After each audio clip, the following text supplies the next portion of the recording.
Nouvelle-Calédonie, plus d'un adulte sur 10 est diabétique selon le baromètre santé 2022 et selon la Fédération internationale du diabète, un diabétique calédonien sur 3 ignore encore qu'il est malade.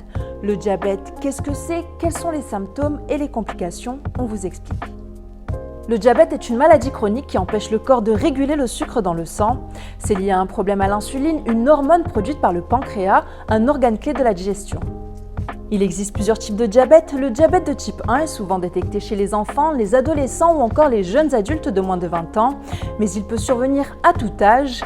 Les symptômes, une soif intense, des envies fréquentes d'uriner, une grande fatigue et une perte de poids importante.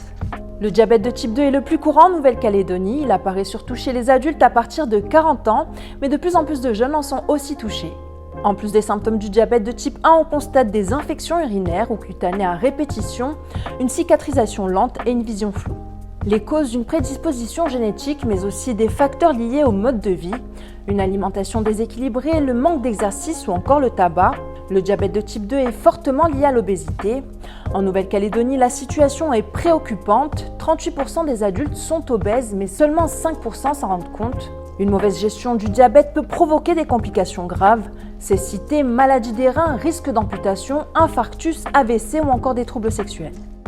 En 2022, le baromètre santé indiquait que 5,7% des personnes testées en Nouvelle-Calédonie avaient un prédiabète. Mais de quoi s'agit-il?